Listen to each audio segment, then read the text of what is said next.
Euh, Bonsoir à tout le monde. Je suis chargé de traiter d'une partie du deuxième point qu'on doit aborder et qui est l'émanation de ce séminaire et les actes qu'on a posés avant celui-là. Bon, d'ailleurs, ça, version Wolof de la Défense. Il y a un ambassadeur qui dit que je suis un terroriste parce que je refuse de faire la version française dans mes conférences de presse. Kon gannaaw bi ma leen nuyoo yéen ñëpp ma wax ni ñaareelu pàcc bi la ñu war a traité man ak honorable Aïda Mbodj muy li nga xam ne dafa toftalu ci li ñu waxtaanee ci séminaire bi waaye annoncé woon nañ ko ay jamono ci gannaaw. Yewwi Askan Wi coalition politique la bu dëgër, coalition politique boo xam ne dañ ko lal ci ay ponk ay gors bokk ko waaye it ñu lal ko ci ay jubluwaay yu leer nañi yoo xam ne mooy objectif coalition bi. Coalition Yewwi Askan Wi mooy li gën a màndargal ni ki ñu faloon mu fàtte li ko fal ba jàpp ni moom dafa donn ba tax mu ne lépp luy opposition ci réew mi dina ko faagaagal te li gën a màndargal ni loolu lajj na mooy Yewwi Askan Wi. Ndax leer na ma ni tey fu mu toogoon ñu tegal ko boolu ceeb bu baax sax bu xelam demee ci Yewwi Askan Wi rek boo moytul mu suur. kon léeg-léeg spéculation yi am wala ñu binduloo ay nit naan Yewwi Askan Wi léegi mu tas, rivalité diggante Masamba ak Mademba, yooyu ay manœuvre politique la waaye ñu dalal xelu sénégalais yi ni kóolute gi ñu am ci Yewwi Askan Wi kóolute googu ñun ñii ñu ngi sàmmanteeg moom parce que responsabilité la te non seulement fi mu nekkoon ma nga fa ba léegi waaye nu mu tuuti tuuti lu ëpp fukk ak juróom ci ay parti politique ak ay organisation déposé nañu seen candidature pour mun a ñëw yokk ci Yewwi Askan Wi. looloo tax nag ñu jàpp ni mënuñu rek ne fal nañu ay nit, xeex nañu dem ci élection fexe ba ñu fal ay maire, pare nañ ci maire bu nekk ñu bàyyi la ak sa bopp. bu ko defee xam nañu réew mi ni muy doxee noggatu gu ñu yàgg di noggatu maire yi yenn ci maire yi bokk surtout ñu delloo si loolu wala lenn lu nit ñi di xalaat ni boo nekkee opposant nekk maire waroo mën a def dara ci sa maire yi. moo wax ni loolu amul tey amul ëllëg, au contraire man de yàlla def na ma maire waaye gisuma ci àdduna kuy dund di noyyi ngelaw yàlla gi te mën maa tere ma def résultat yu mag a mag a mag fee ci Sicoor incha allah. parce que constitution ak loi wu dëkk bi dañoo jox ay attribution yu leer naññ mairie bi niñ ko joxee pouvoir central bi. maire bu sàggan nag ba pouvoir central bi ñëw jalgati loolu joggati la yow yaa bëggul liggéey. waaye pour bañ ñu fragiliser suñu maire yi moo tax ñu ne nañ leen dajale ci kuréel gu bees goo xam ne bokkul ak association des maires du Sénégal bi ñu xam fii. parce que ñun dañoo am ay objectifs, dafa am lu ñu bëgg ci maire yi ñu dénk ak président conseil départementaux yi ñu dénk dafa am nañ ci bëgg. ñu bëri ci ñun pour ne pas dire ñëpp sax dañoo ñëw àndaale programme bi ñuy ñëw loolu du lu ñu tàmm gis ci élection département wala commune waaye dañoo fenk ay programme ñëw présenter askan wi ay programme am yéene nag ni programme yooyu bu soobee yàlla dañ koy appliquer. ñu ne nag maire yooyu ak président conseil départementaux yi soxla nañu ku leen jàppale ci encadrement ci formation parce que loo gis rek da nga koy jàng ndànk-ndànk ba keroog ngay mokkal moo tax ñu ne dañu taxawal benn kuréel boo xam ne objectif am bu njëkk mooy suñu maire yooyu faluñu leen rek fàtte leen suñu président conseil départemental yooyu faluñu leen rek fàtte leen suñu 81 élus yi bëgg nañu ñu continuer am benn lien bu étroit ñoom ak conférence des leaders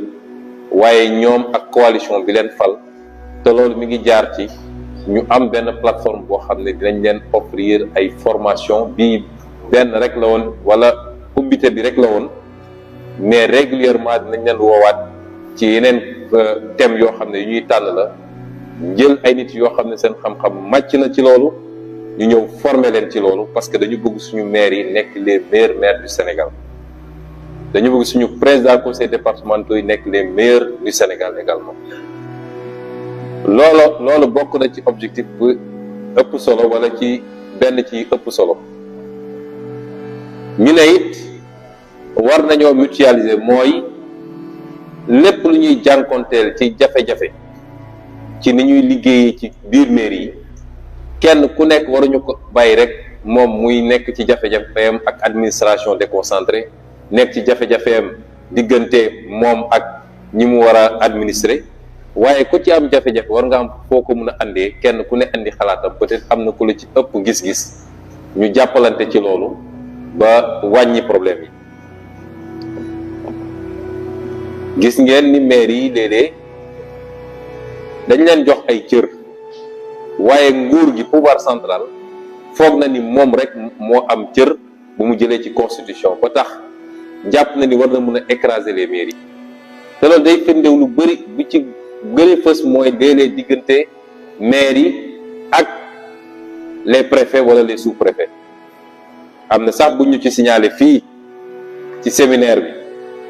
ab sous-préfet boo xam ne dinañ ko sutural pour le moment waaye xam naa ni bu déggee li may wax bu mu woote suñu benn maire naan ko andil 1 million pour participation aux élections wala andil 500 000 pour participation au 4 avril loolu c'est de l'arnaque détournement la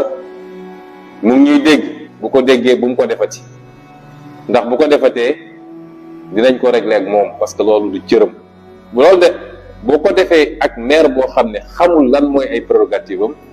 kooku mun na paniquer dem jox ko 1 million waaye loolu amul cëslaay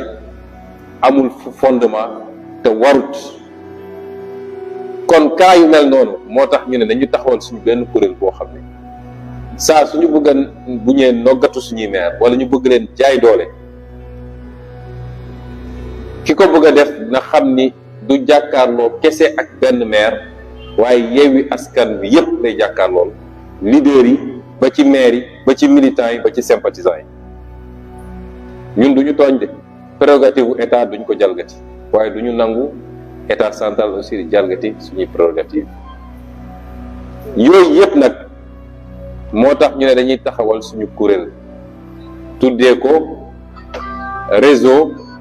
des élus locaux du Sénégal en acronyme mu doon REEL Déthié Fall nag nee na ñun neewuñu ñeneen ñi ay faux lañu waaye ñun xam nañu ñun ay REEL lañu réseau des élus locaux du Sénégal réseau boobu day dajale ñëpp nag yemuñu ci maire yi waaye dañ ko yaatal ba ci président conseil départemental yi yemuñu ci Yewwi Askan Wi kese tamit maire bu jàpp ni par rapport ak say objectif ak li nga soxla ci xam-xam ak ci façon bi nga bëggee gérer sa mairie mën nga koo am ci réseau des élus locaux du Sénégal xamal ni am nga fi sa place tëjuñu ko ci kenn rawatina nag les autres maires de l'opposition tëjaluñu ko kenn waaye dama ne même maire bu nekkul opposition boo toogee ba gis ni li fa nga bëgg a jëmale sa commune ak ñun li ñuy offrir ci plateforme gis nga ko ci suñu réseau bi boo ñëwee am nga fi sa place ñaareel bi mooy jox nañu suggestion élus locaux yëpp, parce que budget élus locaux yëpp pratiquement budget municipalité yëpp am na benn ligne bu ñu voté woon tuddee bëggoon ko mun na nekk cotisation à l'association des maires du Sénégal. ñu jox suggestion tous les maires ñu def virement de crédit voté ko par leur conseil. loolu ñu waroon verser ji association des maires du Sénégal nañ ko verser, nañ ko revoter, ñu verser ko au réseau des élus locaux du Sénégal bi nga xam ne ñoom ci la ñu bokk. ñetteel bi mooy li nga xam ne droit la texte yi prévoir ko, xam ngeen ni am na luy jóge ci état bi di jaar ci association des maires du Sénégal. jamono ji mu nekkoon nag benn association mënoon lañ ko verser, waaye tey comme ñaari association la rek day jaadu la ca war a ñëw ci réseau des élus du Sénégal ñëw ci, la war a dem ci association des maires du Sénégal dem ca, parce que loolu àq la te bañuñu ci dara ba ci dem ci devant la Cour suprême, parce que noonu la war a doxee. Un élu est un élu et on est sous le régime de la liberté d'association. nañu xam ni association yooyu du ay institution, du loo xam ne loi moo ko imposé, liberté d'association la. maire bu mu neex sax nga ne bokkuma ci benn association. dama bëgg mu leer parce que dañuy jàpp ni léeg-léeg ay institution la, comme ni assemblée nationale nekkee institution wala commune bi loi moo ko prévoir. déedéet, amul benn loi boo xam dafa prévoir ni dañu war a am association bu tudd association des maires du Sénégal. liberté d'association la, daje nañu sur une base, j'allais dire corporatiste, daal di créer cette association là, état bi reconnaître ko ne nag relation bi laa bëgg a am ak association bi, daal di dugal ci loi yi ne fonds de dotation bi nii, lii jóge fii nii, lii dina dem ci association des maires du Sénégal. donc bu ñu demee ba am ci ñaar yooyu yépp ku nekk dañu war a xool, moo xam ko prorata moo xam leneen, ku nekk liñ ko war a jox ci loolu ñu jox ko ko. ñetteel bi mooy lépp luy nag kuréel ci international. xam ngeen ni les associations des élus dañuy bokk ci ay kuréel, defe naa Xalifa moom xam na yooyu bu baax, spécialiste la ci. am na kuréel yoo xam ne ay CGLUA, am na yoo xam ne réseau africain yi la, am na yoo xam ne réseau francophonie la, les maires francophones, am na yooyu yëpp nag suñu kuréel dina ci abonné, te jàpp naa ni mooy doon kuréel gi ëpp doole gi gën a significatif Sénégal, parce que mooy li ñu defoon rek ñoom bi ñu génnee ci élection bi, ñu gaawantu yooxu fépp nag daal di coloré carte bi yëpp marron, carte Sénégal ne ñoom gagné nañ. waaye ku génn ci élection locale gagné woo Thiès, gagné woo département wu Mbacké, gagné woo Rufisque, gagné woo Kër Massar, gagné woo Guédiawaye, gagné woo Dakar, gagné woo Kaolack, gagné woo Ziguinchor, daanaka sax Pikine ni nga fexe ba écarté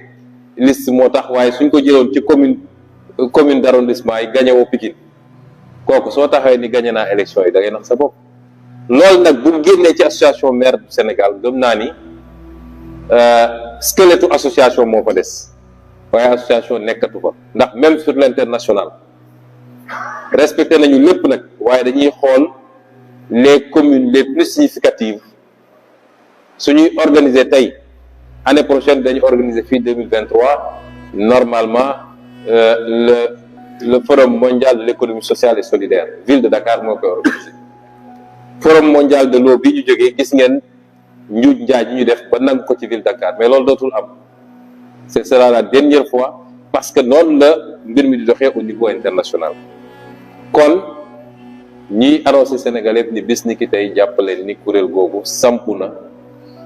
dina dajale lépp lu ñu am comme élu, waaye ubbi na loxoom ci bépp élu boo xam ne jàpp nga ni li doyen Cheikh Gueye di wax, nee na association ba la de baax, li mu ci xam mooy champion du Sénégal en matière de tàgge. semaine bu nekk moom tàgge, le grand-père de tel maire, et cetera. ku jàpp ni nag li nga bëgg ci luy doxal jox jëmmal collectivités locales yi, parce que dañu war a respecter les collectivités locales. askan bi moo leen wóolu, fal leen, yaakaar leen ci seen localité. waruñoo jël maire tuuteel ko, doydel ko ba maire tekkeetul dara ci réew mi ku yaakaar ni da nga war a bokk ci mouvement boobu di jëmmalaat les élus locaux parce que le développement ça partira de la base pour aller vers le sommet. C'est les maires les premiers acteurs, les départements les premiers acteurs du développement balaa ngay wax feneen ku gis sa bopp ci loolu nag ubbil nañ la association bi am nga fi sa place.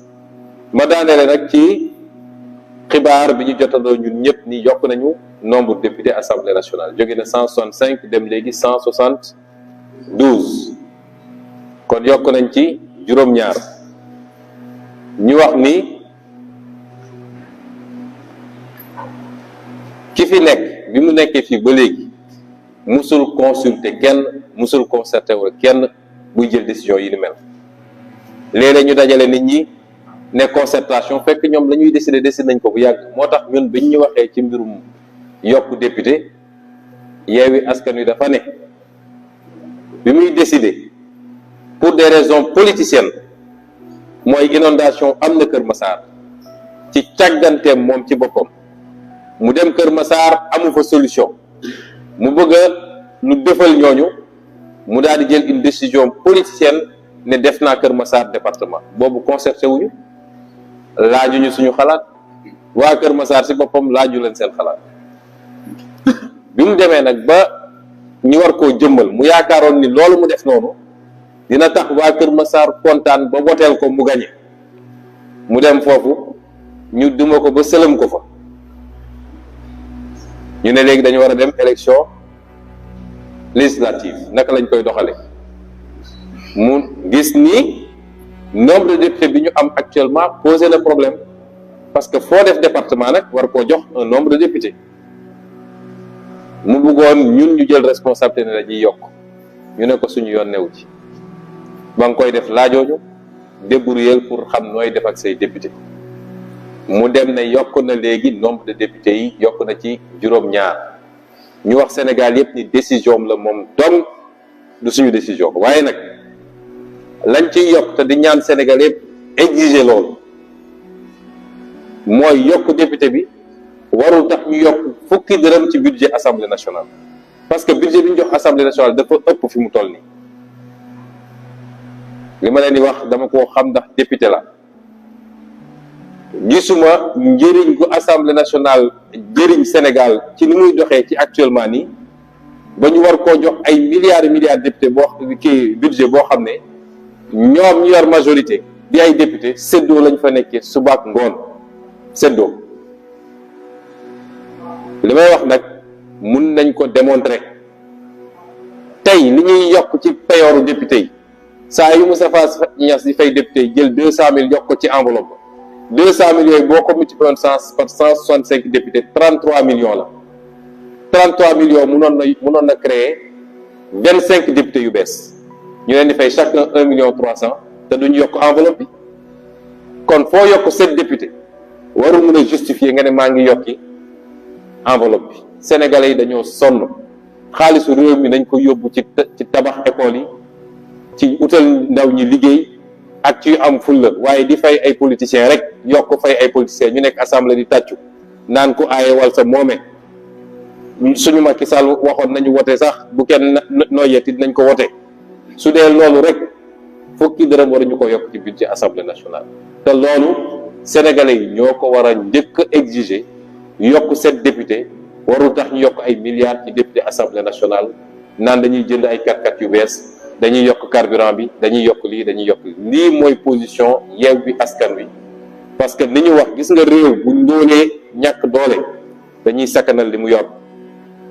ñun xam nañ ni coalition la ñu suñu doole bëriwul moo tax ñu sakkanal ba def séminaire boo xam ne dikkeewuñu sax 100 000 francs te peut-être suñ ko yóbbuwoon feneen ak feneen wala am nañ ko doon defee mu dikkee ñu 8 millions noonu la ñu war a yore réew lañ ciy génne ci bénéfice nag di dugal ko ci njëriñ loolu daal la ñu bëggoon wax di lancer un appel nag ci état bi ndax mairie Kër Massar Sud bâtiment bu maire bi di dugal mairie bi sax amuñu ko fi mu toll nii te lépp lu ko andi mooy parax bi ñu def découpage boo xam ne baaxul amul benn bâtiment administratif à Kër Massar Sud benn bâtiment administratif dañoo obligé ñoom dem ci seeni pexe bopp dem louer ji un bâtiment en dehors de la commune de Kër Massar loolu gàcce la. comme nag état bi moo yàgg jël des dispositions amoon na sax un programme bu ñu tabaxal mairie yu bëri un bâtiment moom mi gaawantu def découpage boobu na góorgóorlu ba defaral commune Kër Massar Sud un bâtiment digne de ce nom ba ñu mën a liggéey. ñu ngi sàggane ba pare di créer des retards ba ñooñu mënuñoo liggéey lañ ca jublu nag xam nañ ko mooy dañuy xëy rek ne commune bi doxul délégation spéciale duñ ko nangu de mairie la boo xam ne Yewwi Askan Wi moo ko gagné jafe-jafe yi ñu nekkee ba mënuñu liggéey xam nañ ko te état moo leen ko teg ne état bi teggi jafe-jafe yooyu ba ñu mën a liggéey ni ñu war a liggéey ñu ngi leen gërëm leen sant salaamaaleykum.